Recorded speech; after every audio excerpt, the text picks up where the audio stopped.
welcome into the CHGO Blackhawks podcast presented by DraftKings Sportsbook, America's top-rated sportsbook. Download the app and use promo code CHGO when you sign up, and they will take care of you. We're shorthanded again. We're back on the PK, and apparently something flew into Mario's eye right as we went on the air. You all right there? Yeah, you ever do that thing where you like blink weird and then your eyelid like flips? Well, this is a hockey podcast. You're just gonna have to play hurt. Yeah, we'll be all right. I'm day to day. You're a hockey reporter. You got an upper body injury. You'll be all right. It's Greg Boysen, the one-eyed pirate Mario Tirabassi to my left. Oof. Jay Sawaski is enjoying one last day on his extended All-Star break weekend. While all the NHL players went somewhere warm for All-Star break, he went somewhere cold. Yeah, he's not out on the cliffs doing yoga with Luke Richardson. Yeah, no. We learned that today. We learned a lot of things today. We sure did. Interesting day. I actually had to write it all down on a notepad, old school, because this brain don't work like it used to. That's impressive. We were scrambling because we had our normal practice, and then media talked to some players, got some interesting comments from Patrick Kane we're going to get to here in a minute. Then we had Luke Richardson, very brief Luke Richardson press conference today, talked about standing out on the cliffs. Warrior pose. Caribbean. The Caribbean. It learned that's where he figured out tomorrow's lines. Yeah. But it came to him in a vision. The biggest news to come out of the practice portion, we're going to go in chronological order here. It's the best way to do it. Yeah. So practice, no Jonathan Toews for the second straight day with another non-COVID illness. He's not playing tomorrow, pretty much. That's what Luke Richardson said. Unlikely to play. Said with no practice, he hasn't skated in probably 10 days. Probably not a good idea to throw him out there. They'll have a couple of days of practice after tomorrow night's game against the Ducks. So those of you worried about the Tankathon, no Jonathan Toews against the Ducks tomorrow. So Ducks will be on the second night of back-to-back games, though. So that'll be interesting. They're playing tonight in Dallas. But that actually might be a good thing. What would you rather be, second night of back-to-back or your first game in 10 days? I'd rather be on the second night of back-to-back. After having basically a week off, it wouldn't be so bad. That first period could be first period over? Well, maybe do the first period over. Third period. That could be one of those things where the Ducks have a 4-0 lead after the first period and we go to overtime 5-5. Sure. Why not? Because they get tired and the Hawks catch their legs in the third period and then you get a reverse. So, anything could happen. But Richardson tried his hand at the bad shrimp joke, and it came off as what did he say? Something like not good seafood or something like that. It wasn't quite it was executed. Lost in translation. Yeah, it wasn't quite executed like Derek King, but it was good. It was a good effort from Richardson. But no Toews tomorrow. Yeah, so no Toews. Tyler Johnson is going to play, so apparently his ankle is good.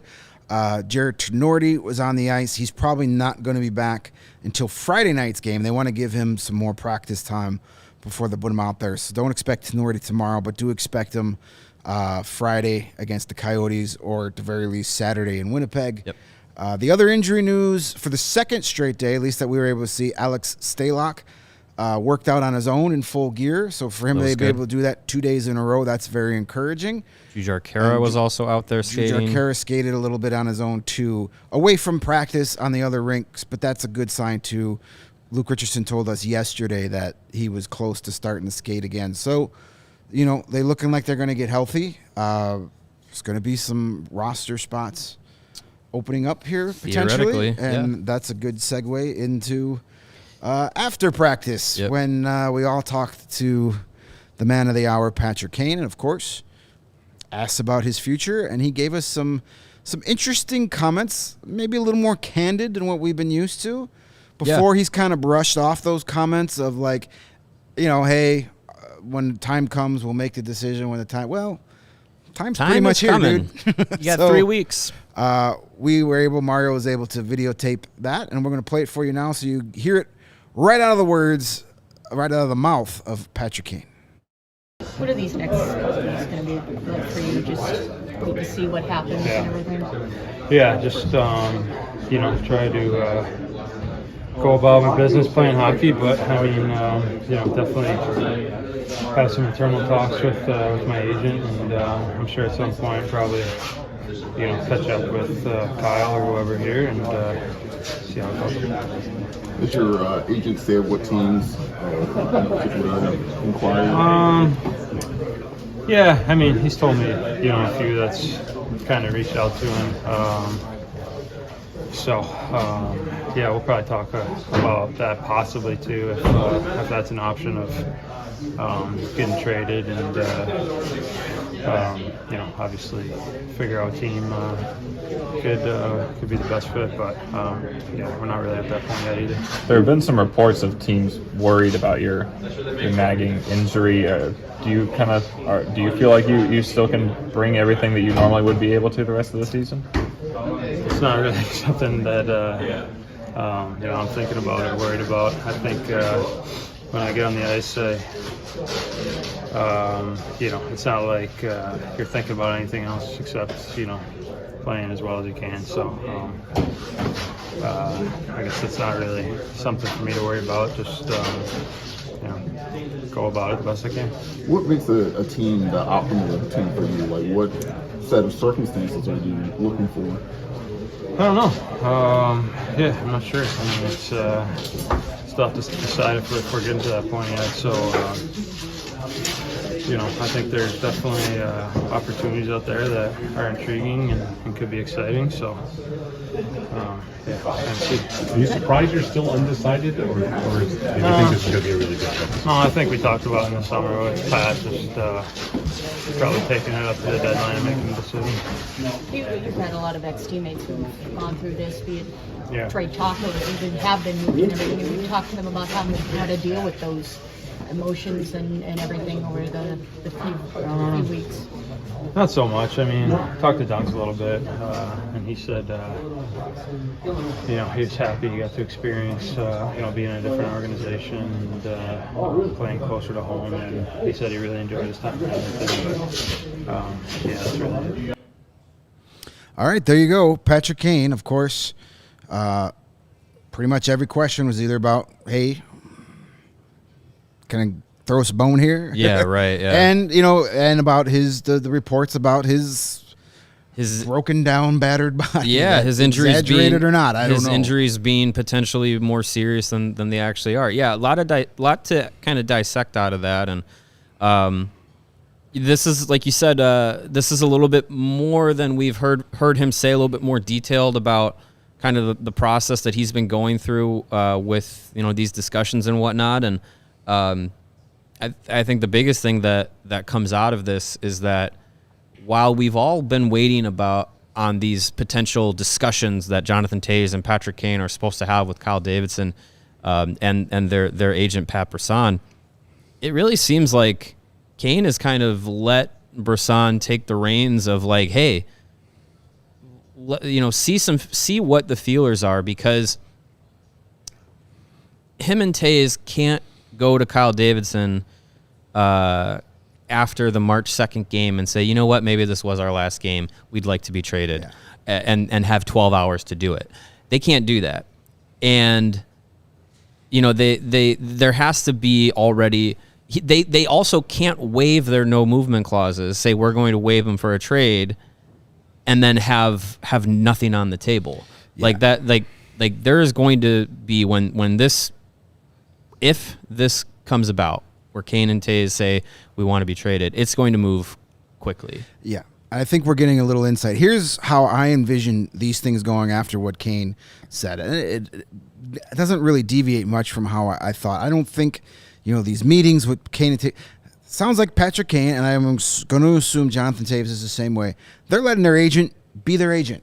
That's his job. They're letting Pat Brisson do his job. He's going to go out there. He's going to put in some groundwork. He's calling teams. He's getting the interest.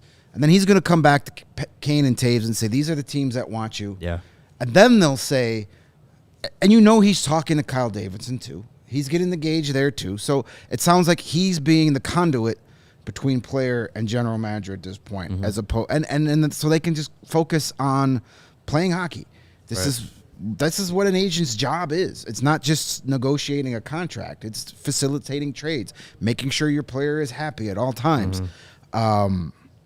And you have to see what other teams are going to offer, what other situations there's going to be, because Patrick Kane's not going to say like, oh, I just Trade me anywhere. Right. And I also don't get the sense that he's going to say, I only want to go here. Right. It sounds like from what's going on is that he'll probably get a gauge of situations from different teams that are in contention, what might be best for him, and then maybe at that point, then it gets open to Davidson and the team to be like, I like these situations. Yes. Now you can figure out which is the best for the team. I know that the Avs, the Stars, and the Hurricanes are interested in me.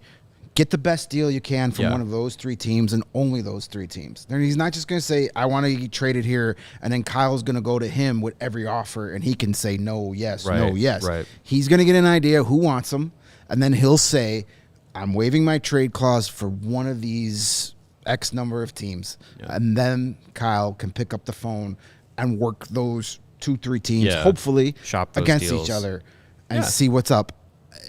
When he says wait to the deadline, I don't think he's waking up March 3rd saying, yeah, okay, go ahead and get that trade for me. Yeah. I would hope there's an internal team deadline. I would like that to be the case, yeah. By February 14th, can you tell me? So I think there's a lot more going on behind the scenes than we're aware of. Yeah. And I think, it's a little unusual that there aren't any leaks, to some of our, but that could be a sign of, hey, it's a happy front office. Sure. Yeah. Guys aren't going to go out and text Elliot Friedman if they're like their boss. Right. Or if they're in a really good situation. Back to them. Yeah. Yeah. They, when you're working for he who shall not be named and it's miserable and the writing's on the wall, it's all coming crashing down.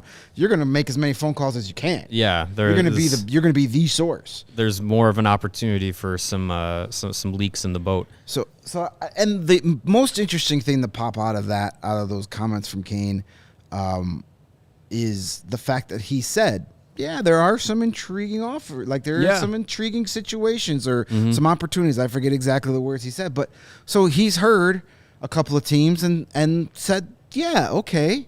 So to me, for the first time, this is him saying, I'm kind of, I know what's out there now. Yeah. And I'm kind of okay with a couple of these situations. So maybe I have my first foot out the door.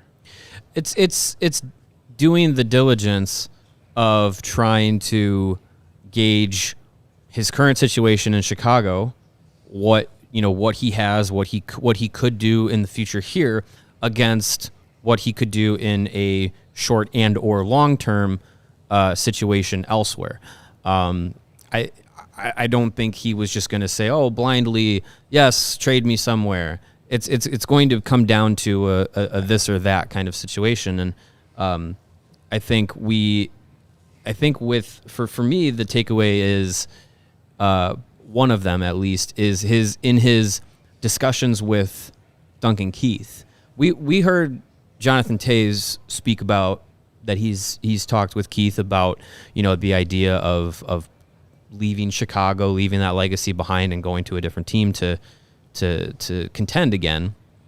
And I don't think we really got a lot out of that, other that he did have that discussion. But with Kane, it sounded like he had a discussion with Duncan Keith and took away the excitement that there was to be in a new environment and to be on a team that was competing. He also said, what it was like playing closer to home. To me, I wonder how much the quote unquote closer to home idea is out there, because New York, Buffalo, those are quote unquote closer to home for Kane. So like where Keith, his family was in British Columbia, Edmonton being closer, but Kane has built his family here. Chicago is home for Patrick. Yeah, Kane. So I'm interested if that, because it's a different situation for Kane to Keith. I really would like to have been a fly on the wall for that phone conversation, but obviously I am not. But I think with Kane, the injury issues, and he was asked about that by by Ben Pope, the potential for his injury, nagging injury, his knee injury that he had this season, whatever it is, how that's hindering him. Kane said, I don't think about it. I'm not concerned about it. When I'm on the ice, I just play up to my abilities.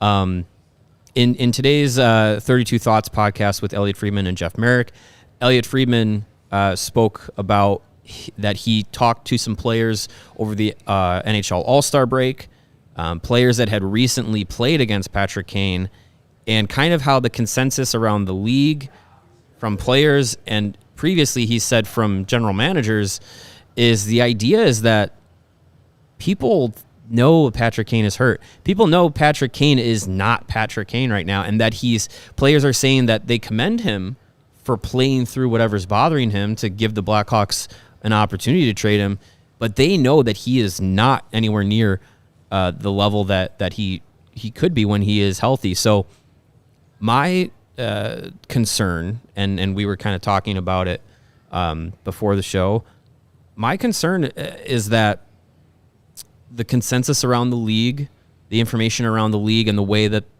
teams outside of Chicago are viewing Patrick Kane as a trade commodity is diminishing.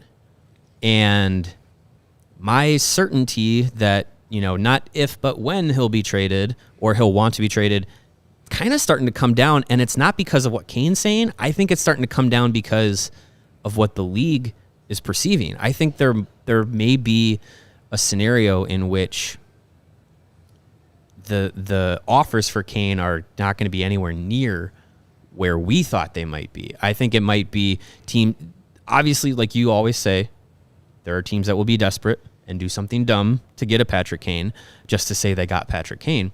But I do wonder if the list of teams that are really, really interested in going gung-ho to get Patrick Kane start to diminish a little bit, because the more he plays, and the more he plays as the trade deadline comes up, and the more he looks slowed down or looks like he's playing through something, the less it becomes intriguing to bring in a guy like that. Yeah, it's true. And, some guys are saying, hey, yeah, it's noticeable he's hurt. Okay, there's some truth to that. But how he was dealing with his nagging injury last year and put up 92 points playing with Dylan Strome and Alex DeBrincat. This year he's playing with Jason Dickinson and Andreas Athanasiou. How much does that have to do with that, and how much does the injury have to do with that? So you're saying Dylan Strome should have been signed to a 5x5 with Chicago? Absolutely. Put me down for it. And no. So there's a lot of factors, and it could be a lot of, posturing and strutting and trying to lower that trade value down. Teams that want to get Patrick Kane are now going to start putting those concerns out there to lower the value. Sure. I don't have very high expectations for a return. I think that's the safe way to go for all of us. Like, don't expect, a massive haul. Listen, Blackhawks probably, almost certainly, will end up getting more for Brandon Hagel than they get for Patrick Kane. Yeah. Get just used to that. Yeah. That the Brandon Hagel trade will bring in you more than Patrick Kane will. That's if you go in the trade deadline day with that assumption, you can't be disappointed or angry. Well, you can be angry. Well, you could. You'd be angry. You're disappointed and angry. But, but yeah, if there's you think he's going to bring that. in 2 first-round picks and a top prospect, that's not going to happen. No, we talked about the Bo. I still can't say his name.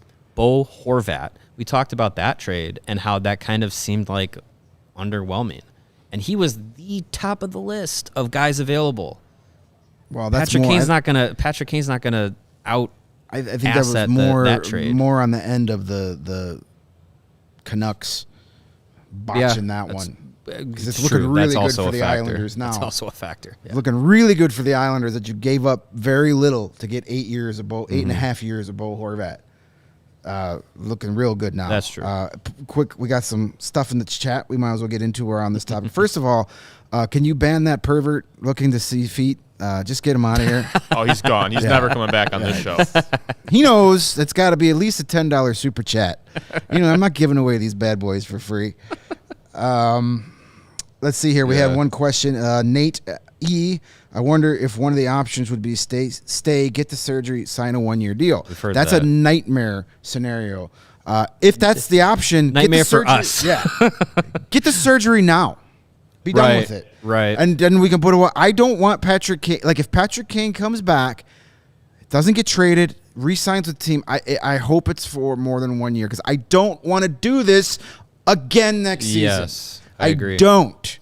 I am tired of it. I'm sure most people are tired of it. The shut it down, get a surgery, sign a 1-year deal that is got to be plan like X or something like that, because it's got to be. I'm the same way. I don't want to go through this again. I'm sure he doesn't want to go through this again. Fans don't want to go through this again. I think when it comes to Kane's future, if he's not traded at the deadline, this summer will have to either end with him leaving the organization. Thank you for your time and your memories and your legacy. Your statue is being commissioned, or he's coming back and it's to retire as a Blackhawk. Right. It's going to be a 4 or 5 year deal or whatever it is, and it's Patrick Kane will always be a Blackhawk. He will finish his career in Chicago, and that'll be the deal. It can't be anywhere in between there. No. I don't think that's going to work. Or you cement your legacy here. Right. That should be it. Black and white. That scenario it's going to keep me up at night, because I don't want to go through this another year. And I'm sure Patrick Kane doesn't want to go through this another year. No. Or the Hawks. Nobody does. Having us and Phil Thompson and Ben Pope and Mark Lazarus ask you the same questions for another calendar year, I'm sure is not worth it to him. McLovin asks, what's the future look like if both Kane and Toews don't decide to trade in time and walk this summer? It's not great, but I don't think it ruins the rebuild. You still have... Doesn't help. It doesn't help it. It's not ideal. You obviously want to get something for either one of those guys. But it doesn't... It's not a complete other disaster. You still have 4 first-round picks these next 2 years. Mm-hmm. So, hey, if that happens and you get number 1 overall, it definitely stings a lot less. Yeah. Connor Bedard is definitely going to make the futures of Toews and Kane, not that they're not important, but it'll make the heaviness of what they do a little less important this summer if they don't get traded. I feel like the chance that they both don't get traded and both walk away, I think is low. I think if neither of them get traded, I think one of them comes back on some sort of deal in the summer. Yeah, and I think it might be Patrick Kane. My thought, I agree that if one of them comes back, it's Kane. I think if Toews plays out this season, doesn't ask to be traded, he might be the guy that calls it a career and says, I don't think that when he says I've not considered any type of retirement plans or anything like that, I actually believe him. Okay. I think he, even if it's just maybe one more year before retirement, I don't believe that he's going to be done after this year. Well, we shall see. We've got 3+ weeks left of this, and as we've been saying, absolutely. And we'll tie this in. We got to talk to Danny Wirtz, Jaime Faulkner, had a nice little meeting with the media corps. They served us some lunch. They know how to butter us up. And of course, this was talked about in that. But I think before we get into that discussion, we'll tell us, speaking about lunch and lunch meat. Yeah. That's called a segue right there. There you go. Mario's going to tell us where and how you can get the best meat you've ever had. Yeah. No disrespect to the Blackhawks, but I question if they make their lunch meat sandwiches with Green Ridge Farm, because it didn't taste like Green Ridge Farm meats to me. It was a step below Green Ridge Farm. Yes. Still good. Appreciate it. Thank you. Very good. But could have been better. Could have been better with some Green Ridge Farm meats. Green Ridge Farm is a local Chicago meat and cheese company offering better, more all-natural options. They are makers of the all-natural deli meat, sausages, and their famous meat sticks, which are perfect for tailgating, happy hours, school lunches. Anytime that you would want to snack on some meat, Green Ridge Farm has got you covered. Their all-natural meat sticks are hardwood smoked for 8 hours. They're packed with 16 grams of protein per stick, which make them perfect for a post-workout snack. I'll have to try that sometime. Their meat sticks come in flavors like chicken, Black Forest beef, and jalapeno cheddar, spicy chili. If you haven't tried them, you don't know what you're missing out. Green Ridge Farm is some delicious stuff because they are made from recipes generations in the making, and being all natural, they deliver a fresh, flavorful alternative at snack time. You can always find them in the refrigerated section of your local Costco or Sam's Club or other local Chicagoland grocery stores like the Jewels. They will be there. Right now, if you order any 3 meat products at greenridgefarm.com and include a pack of meat sticks in your cart, those meat sticks are going to be free when you use the promo code CHGO at checkout. Again, that's when you order any 3 meat products at greenridgefarm.com. Put some meat sticks in your cart, use the promo code CHGO, and you will be walking away with those meat sticks for free. Again, that's from our friends at Green Ridge Farm. Are you ready for the biggest Sunday in sports? Yes, I am. All right. I told you about my Sunday plans. They're going to be packed with sports and Galentine's celebrations. And children and stuff and things. Yeah. It's well, DraftKings Sportsbook, an official sports betting partner of Super Bowl 57, has all the Super Bowl action you need. New customers can bet just $5 and get $200 in bonus bets instantly. Sign up. Put $5, bet it on the Super Bowl, and you're going to get $200 in bonus bets right away, right in your account. So you can buy up all the squares you want on DraftKings. Plus, all customers can get in on the Super Bowl 57 excitement with DraftKings Happy Hour Super Boosts. Woo! What's better than a boost? A super boost on Super Bowl Sunday. See what they did there? Mm-hmm. Check the DraftKings Sportsbook app every day between 5 p.m. to 8 p.m. Central and see what prop bet has been boosted.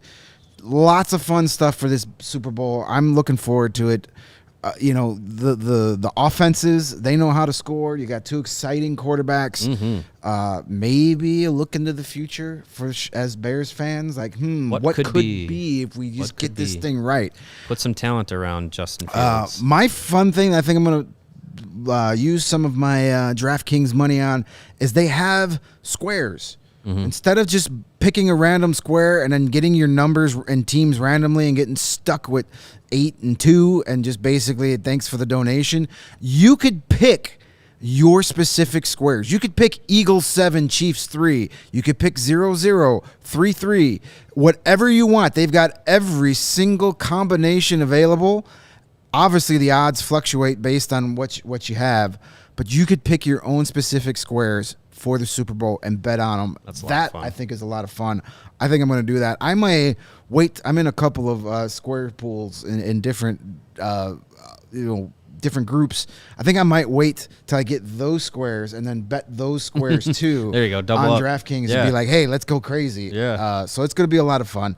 So download the DraftKings Sportsbook app and use the promo code CHGO. New customers can bet $5 on Super Bowl 57 and get $200 in bonus bets instantly. Only at DraftKings Sportsbook with that code CHGO. Minimum age and eligibility restrictions apply. See show notes for details.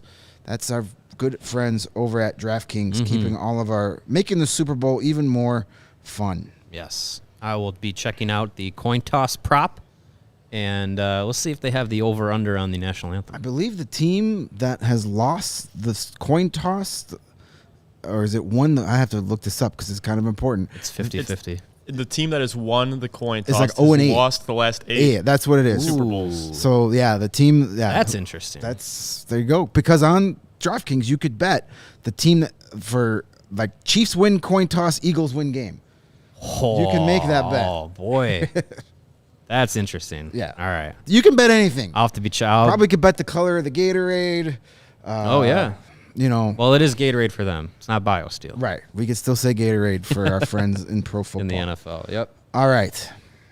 Well, after practice, after Jonathan Toews, after learning about Luke Richardson out in the Caribbean during the All-Star break, we got to sit down with Wirtz and Jaime Faulkner. Jaime Faulkner. And they of course, they gave us a nice little presentation. They gave us some general statements. Danny Wirtz says he's very happy with Luke Richardson and the structure and the culture he's starting to build. It's exactly what they wanted from him. Yep. He says on nights when everything goes right, you see what it's supposed to look like. He credits the team for being competitive. They try hard most nights. He's not wrong there. We've said that numerous times on post-game shows. One interesting thing that he added was he was very happy with, the new communication with Rockford and Chicago going forward. Credits Anders Sorensen and all that stuff. So that's going to be really important over these next few years. Yeah, cohesiveness in the development plan between Rockford and Chicago is really important. And it's the Blackhawks now own the Ice Hogs. They've put money into the team, I believe. $23 million project. Financial commitment into the team, upgrading their facilities, upgrading the the staff amenities for Rockford, and being able to make sure it's a top-notch AHL organization, so that when players come through the system, they're coming through with the best opportunity to have the best amenities to go along with their developmental process. So yeah, that's great to see, great to hear that they've they're happy with where things are at right now, and things are going to continue to improve down there in Rockford. And they said we're excited for that playoff run coming, and I knocked the table. I said, yeah, I hope so too. Hey, 3 in a row. We'll they see. Swept the Iowa Wild this weekend. So That's true. 3 in a row. That's true. Yeah, things. Stay tuned for the rebuild report to get all the details later this week. Yeah, good showing at the AHL All-Star break. David Gust won the accuracy competition, so that was fun. AHL All-Star game tonight on various networks. McLovin is asking about David Gust, and when we bring him to the big show, well, he has to sign an NHL contract first. He's on an AHL only deal. I would think he'll get one. I think he'll get one late. He'll get one late in the season. Come up for a game or two at the end of the year. Why not? I think he'll get one. Why the heck not? They got the money to spend. But of course, Patrick Kane, Jonathan Toews. That was once they opened the floor up to questions. That was the first thing. Big thing they were asked about was, hey, so what's going on? And Danny was like, well, we're not going to break any news to you. We don't have anything to report. More from a team organizational business perspective. Yeah. And he says they're in constant contact with Kyle Davidson, and they're in communication. The one cool thing that I did say that Danny Wirtz mentioned was that, hey, it's Kyle Davidson's decision. If he comes back and says this is the best thing for the organization because A, B, and C, he's going to get the blessing. Like Danny Wirtz didn't give the impression that, hey, we're going to veto a Patrick Kane trade because that's just bad for the business side. Right. So I don't think anybody's going to be, taking away any of his power in this sort of thing. Mm-hmm. And they did say that they have a contingency plan for every trade scenario, be it Patrick Kane all the way down to Ian Mitchell. No offense, Ian, but, they've got it all for the biggest trade or even the minor details. They have contingency plans. They said if we trade Patrick Kane or Jonathan Toews, we have to know how to communicate this to our season ticket holders, to our fans, to explain, why we're doing this correctly, to get it out there. They also say, hey, there's a chance that if we trade Patrick Kane, he could be coming back to play against us in our building within a matter of a couple of weeks, depending on where he goes.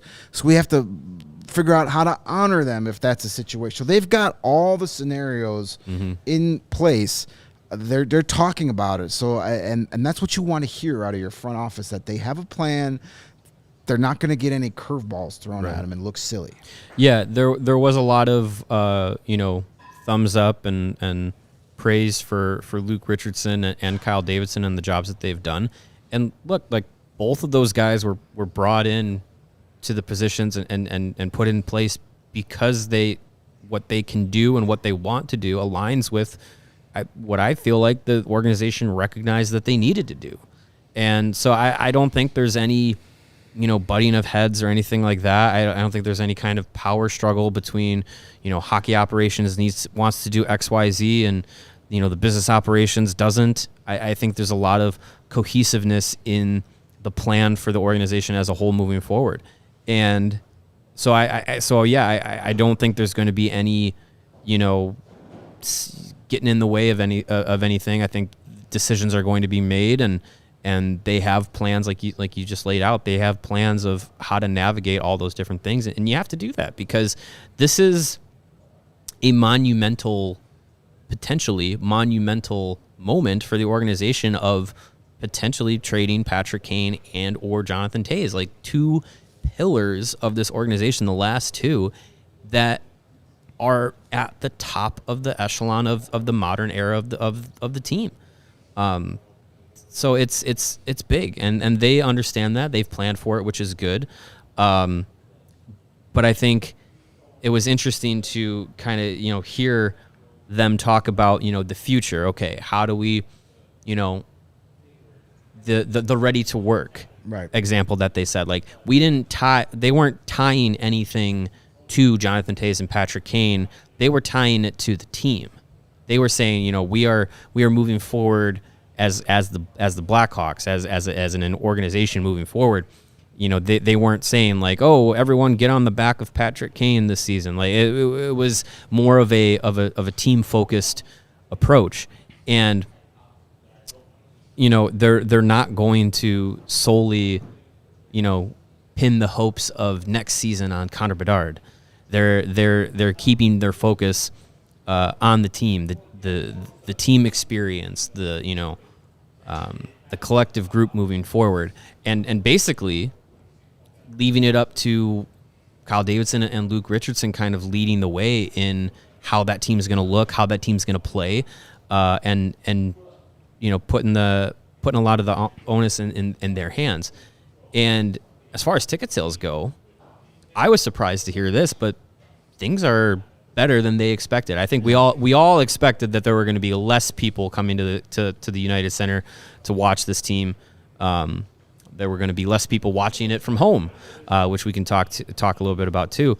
But as far as the way that they laid it out, ticket sales have been better than they expected. Single game ticket sales were higher than they expected. It's at all-time high. All-time high in single game ticket sales. I think a lot of that has to do with they've also got tickets available. Lull in that it's the most single game tickets they've had available in quite some time. So yeah. And what was the stat? 40% improvement in season ticket holder satisfaction. Yeah. Of getting something about that. Yeah, getting value out of your tickets, getting value out of your experience. Those are up. Other information was season ticket renewals will be going out soon, and they said that there are 84% of tickets will not see an increase, and some of those will see a decrease. But they said of the 16% that will see an increase, it is based off of the ticket demand that they're seeing, which makes sense for those tickets. Yeah, those more are people want to make high priority tickets. Charge more for them. Yeah, that's just basic economics. People want the front row of whatever section that they're in, so those will be a little bit higher. I would imagine those are all seats on our end of the ice that we sit at for the games. Where the Hawks shoot at twice. Yeah. Yeah, they said club level seating as well. It sounded like mostly a lot of it's going to be in the club level, and let's face it, people sitting in the club level, they can afford to throw a couple extra bucks per usually. night. Yeah. So they're listening to things, and the attendance is good for them. One thing I want to, before I forget, before we talk about kind of future things and things going on this season, Danny Wirtz was asked about tomorrow night being the first game since the death of Bobby Hull. Yeah. And Danny kind of answered the question. They are going to do a moment of silence for Bobby Hull before tomorrow night's puck drop, and have a quick video montage where Danny pretty much said we're going to honor the player Bobby Hull, because the player Bobby Hull was important to this franchise. So, and he's 100% correct. Yes. But it was just a little odd, not odd to me, but telling how he specified the word player. Yeah. It was very much what he didn't say to me that was clear. Yeah. Basically, yeah. A video. I don't think he said when it was going to happen. Maybe before the game. I'm not sure. But a video honoring the player Bobby Hall was planned. Moment of silence. And there was kind of a moment of silence when he was finished, and then we moved on to the next question. Yeah. It was no that was jersey it. patch, no number on the ice, nothing like that. Yeah. That they've done for past players. For Esposito, for Makita, yeah. it was They even put sevens whole on season. the board for Pitt Martin. Martin. Yeah, but that was more of I think that was a snowmobile accident, if I remember. That was a sudden tragic thing. Yeah. But yeah, so but he addressed that. Yeah, so it seems like it won't be anything more than it's not going to be a season-long night's remembrance or anything like they've done in the Yeah. past. So that's, in my opinion, the proper way to do it. You can't ignore it.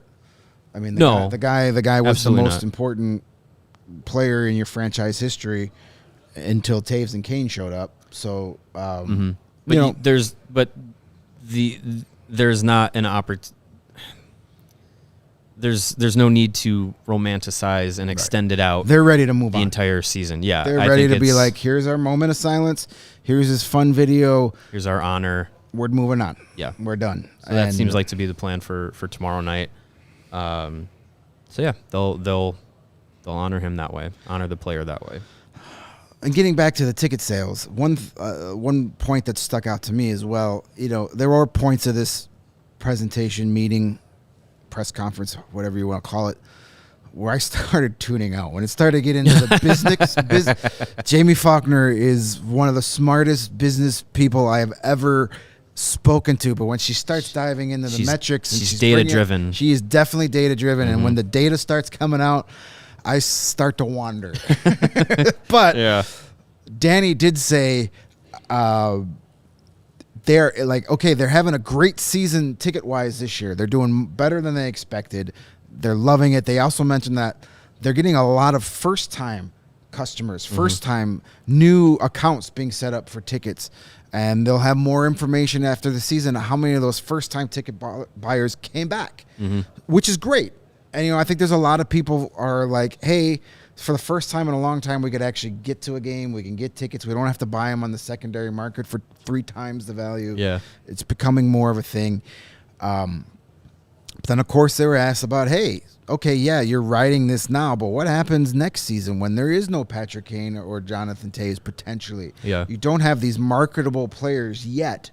You're still 3-4 years away from getting that next batch of guys you can really put a marketing campaign out. What if the ticket sales all of a sudden plummet?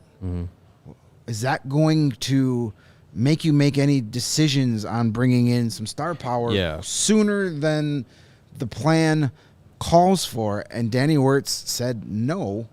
Obviously, we want the rebuild to go sooner rather than take less time than we expected, but we're not going to let attendance numbers rush any decisions as far as when to make those big splashes in free agency or when to try and accelerate the rebuild, because he said other teams have tried that and it's not worked, and it actually makes them worse off than they were before that.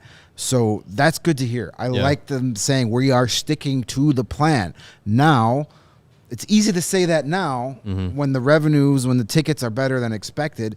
If there is a major drop-off, I hope that it's still like, nope, we're sticking to this plan. But I would think, based on hey, case in point, Scott Wheeler, the Athletic, ranked the Blackhawks 5th prospect. That's a huge jump in a very short period of time. I don't think Kyle Davidson's getting enough credit for that. They were, 22nd last year? 25th. 25th. 20. They moved up 20 spots in one, not even a full calendar year. So I think the attendance won't be that big of a worry for them if people know that there's really good players coming. There's something at the end of the tunnel. Yeah, where they could see it physically and say, hey, these are the guys, and they're playing in Rockford, and they're doing good in Rockford. So next year they'll be here. Let's go now. Let's get in on the ground floor. There's something to be said about being on a team as they make that climb instead of jumping in at the very last spot. You know, there's a badge of honor to be worn. Like, yeah, I was there when, Lucas Reichel had his first NHL goal, and now here he is winning a Conn Smythe trophy. There's something to attach to these guys from day one. Yeah. Because then it makes that payoff even better.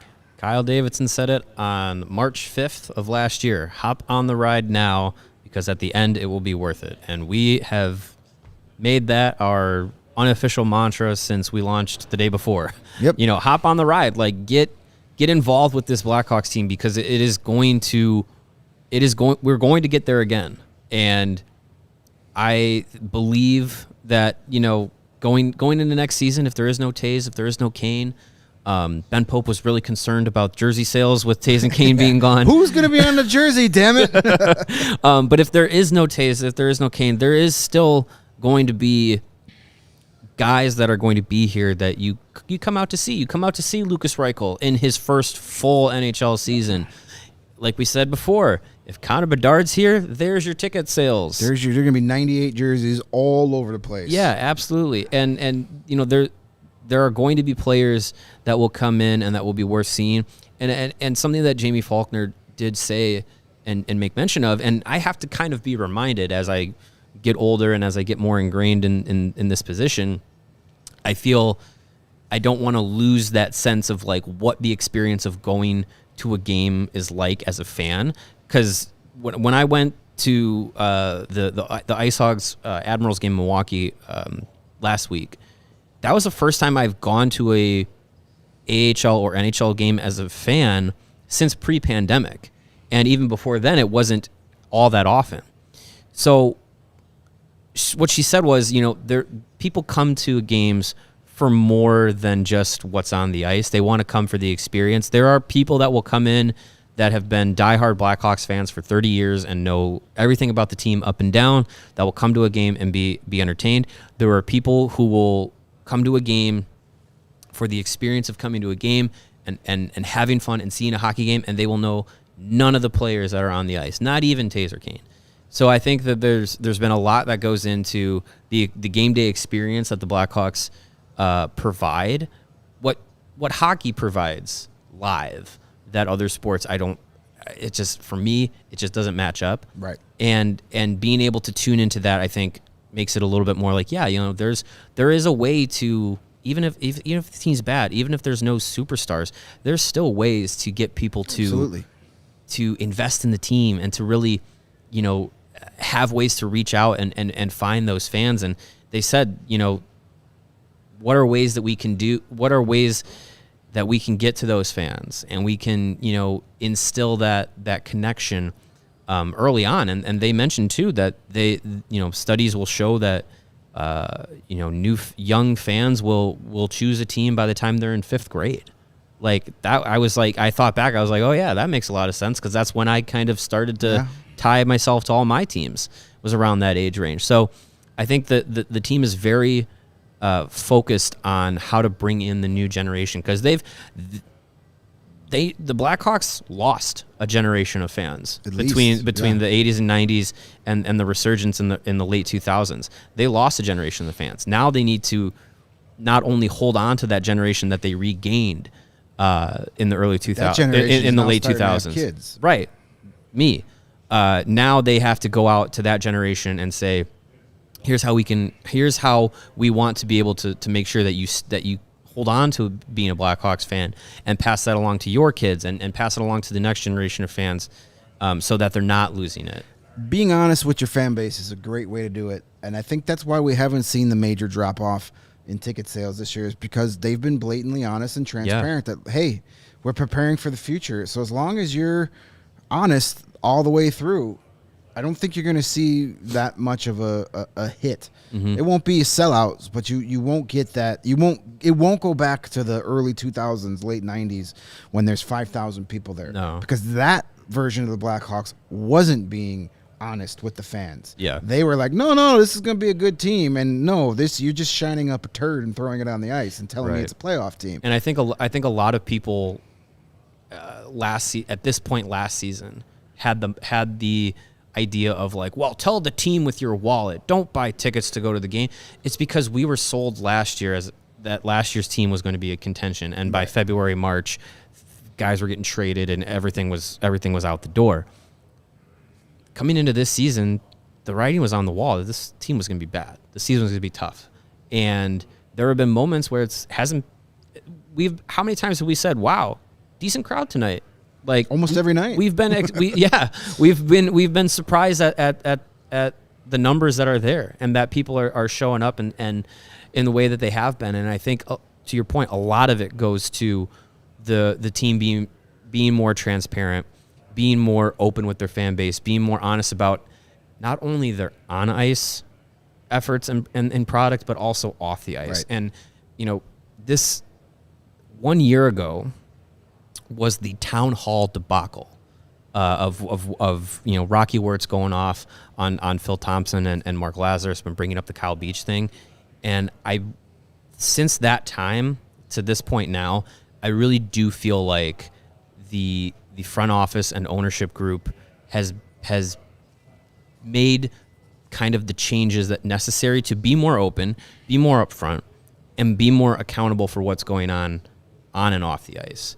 And I think a lot of that goes to Danny Wirtz taking more of a front-facing role than Rocky, and I think that has made a big difference. I think between this time last year and now, nothing is completely mended, but I think a lot of things have started kind of coming back to the team between the fan base. There's obviously going to be people that hold that over the Blackhawks forever, but I think things have started to mend a bit and go in the right direction. And we can touch on this too before we're out of time. The initiatives that the Blackhawks are involved in, they're getting deeper into those things, more invested, not only financially but kind of more boots on the ground efforts. I think from the organization to make sure that it's not just signing a check to an organization. It's putting in some effort, putting in some work to really make sure that those initiatives and those communities are being actually affected in a positive way by what the Blackhawks are doing. Absolutely. Before we talk about the TV ratings and maybe our broadcast situation here, pay our last bill of the show, and Mario, tell our lovely people on where they can get some great golf apparel. If you're looking for the best golf apparel, look no further than Pins and Aces, the official golf apparel partner of CHGO and the presenting sponsor of the Big Drive Energy Golf Podcast on the All City Network. They provide some of the best in golf apparel, whether it's their amazing polos, their hats, their golf bags that can be customized to your liking, or the fan favorite beer sleeve, the product that allows you to store up to 7 beer cans right inside your golf bag and keep them cold for the entire round. Beer cans, sparkling water cans, soda cans, whatever it is. I think I've even seen Hawaiian Punch in a can before. Whatever you want to store right there in that sleeve, it'll keep it nice and cold. We love your cans. The entire round. Hey, you see it on our set here, a beautiful array of cans from our friends at Goose Island. You can put those in the beer sleeve too. Whatever it is with Pins and Aces, you can do it there. You're gonna look good, play good, pay good, live good, right? Check out pinsandaces.com. Use the promo code CHGO when you do, and you're gonna receive 15% off of your first order and get free shipping. Again, that's the promo code CHGO when you check out pinsandaces.com. All righty. One quick before we get on to our last topic here. I noticed we got about 90 people viewing right now, but only 25 likes. Hey. That's not enough. How about we do us a big favor, scroll down, hit that giant thumbs up button, give us a few likes here. That goes a long way in our success as well. If you're listening via one of your podcast apps, listening to the audio-only version, please leave us a 5-star review on Apple Podcasts or on Spotify as well. Let everybody know you're enjoying what you're hearing. That will help us go a long way and reach a bigger, newer audience so we can keep producing these shows each and every day. So click away on that like button. Speaking of ratings and liking and clicking on things, we had a discussion about the NHL and Blackhawks ratings as we've gotten reports this week that it's down nationally and locally as well. But Jaime Faulkner gave us a very interesting tidbit that was conveniently left out of all these reports of, oh my God, nobody's watching the NHL, doomsday, change everything. Yeah. The NHL sucks at what it does. Apparently, according to Jaime Faulkner, the Nielsen company that is in charge of the television ratings have completely changed the metrics on how they calculate the ratings, and this year is a new baseline. So she basically said you can't compare this year's numbers to last year's numbers because they're using different metrics.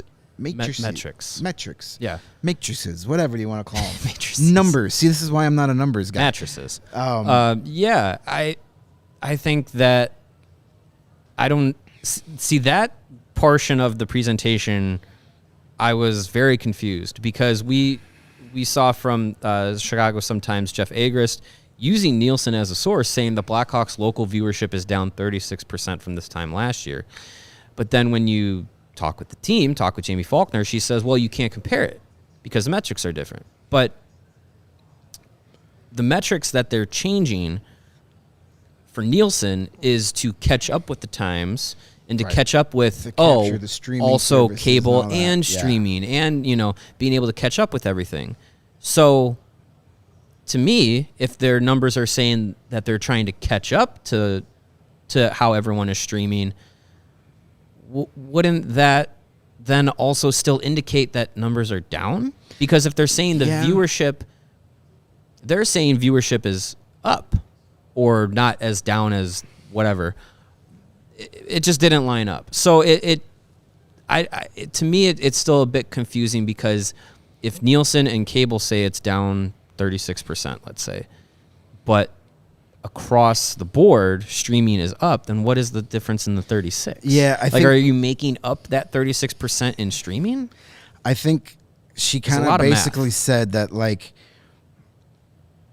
there's the official numbers are trying to figure out how to capture the streaming, the ESPN Pluses, the Hulus, the YouTube TVs, and incorporate that into the overall ratings. Where she said if you're streaming the game on YouTube TV on an app on your TV, Nielsen's not picking that up, right? And it's not going into that rating.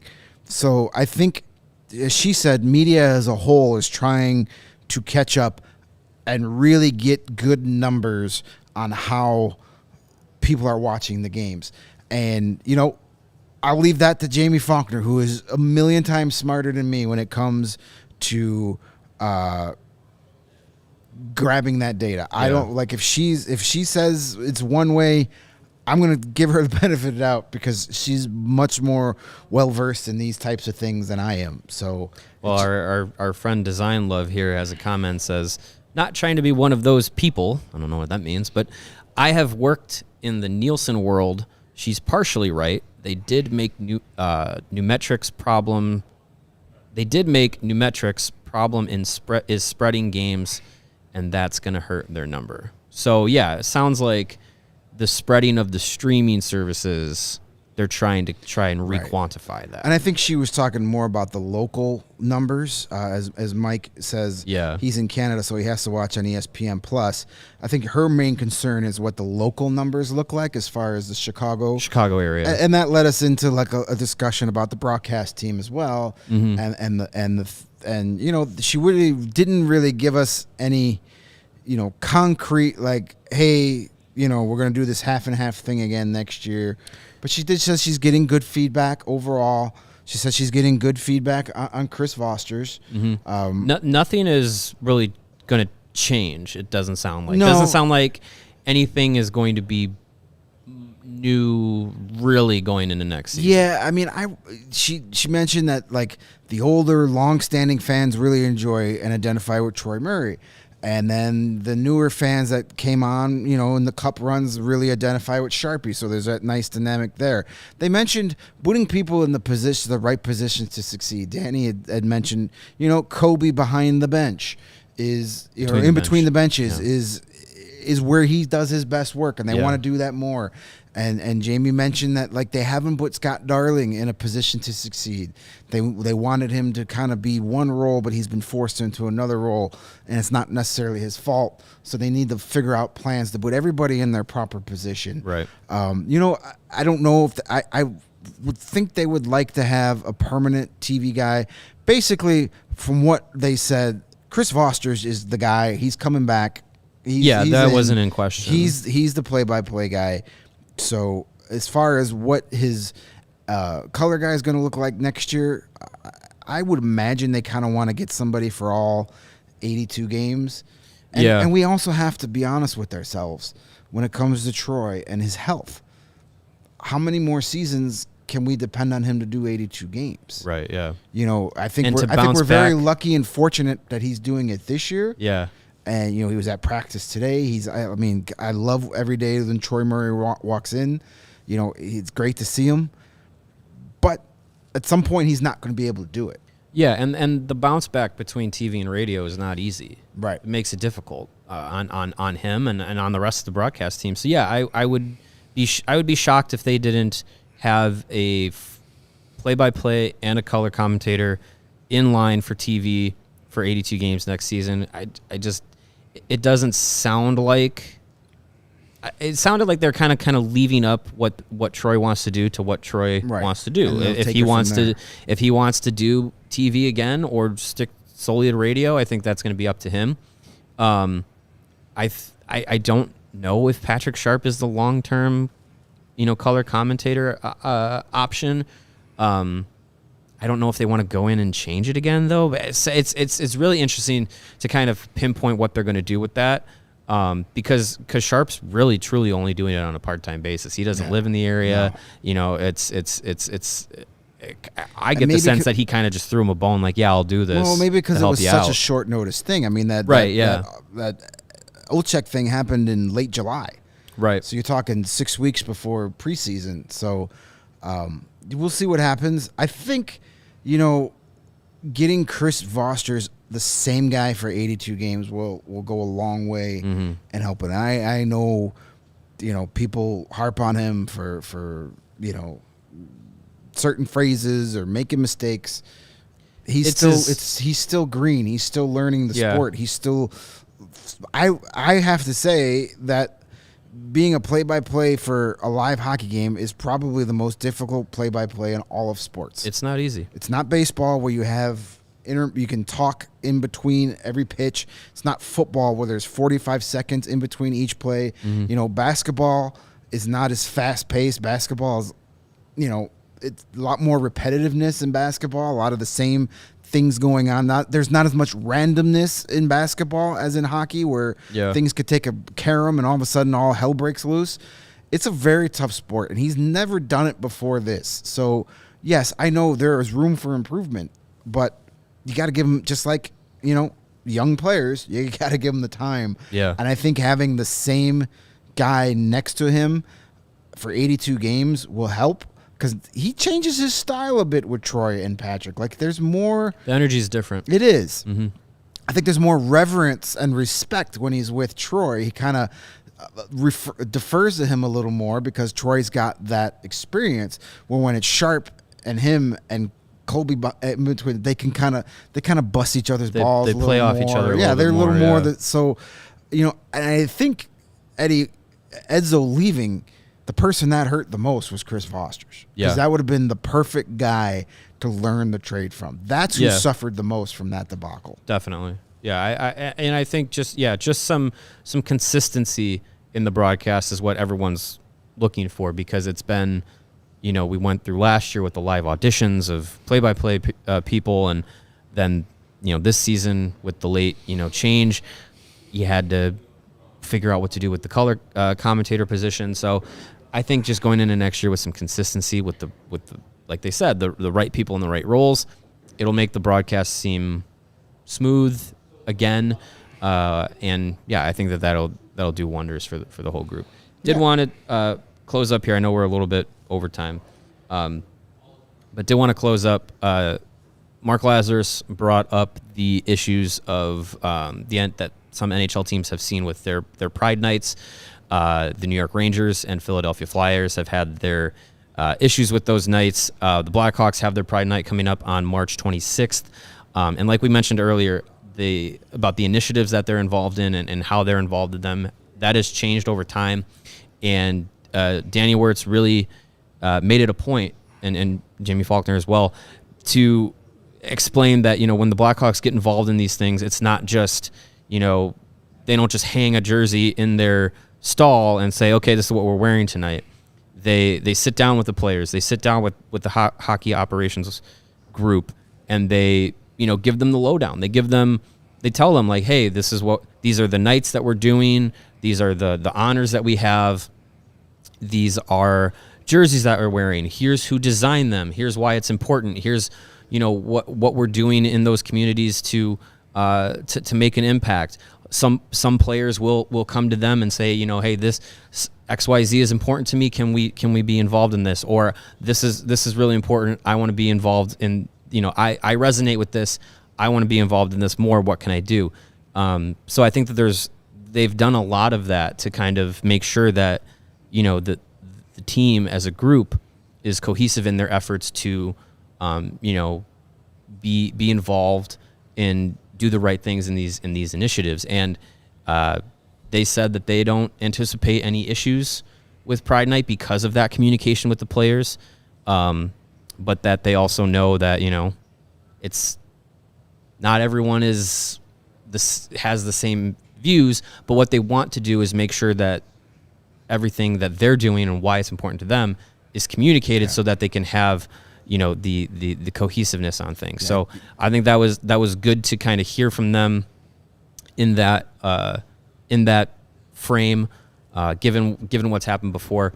And I think too, the point Danny made about wanting to focus on the vast majority of people that are involved in things like this and that are really making those efforts to have the game be more inclusive, more available to different people that it hasn't been before. I think is really important to focus on that and not the outliers. And, right. And he made that point, and I thought that was a good thing to say. Yeah. To put your energy into the people who support the causes and not to the people who don't, and that's good. And getting the guys educated why these things are important will probably instead of making them feel forced into it, is a great way to do it. So yeah, a very eventful day. Lots of good stuff to come out of it. We actually got to most of it. I'm rather proud of it. We are over on time, but that's okay. Sox don't start to 4. Anything else you want to talk about? I'm good. No, we got to get out of here. So those guys. We got to the end of my list. So thank you for checking us out today. Tomorrow night, we are back to full strength for post-game Blackhawks and Ducks at the United Center at 7:30 tomorrow. Jay and I will be in studio, and Mario will be calling in. I'll be at the game. So we'll be back to our full strength. And don't forget, CHGO TakeOver. The sold-out CHGO TakeOver. February 10th, coming up on Friday. And in case you're wondering, those of you who do have tickets, if you have questions about when am I going to get my ticket, my shirts, check your inboxes. You're going to get an email from us in the next day or two explaining all that stuff. So don't worry.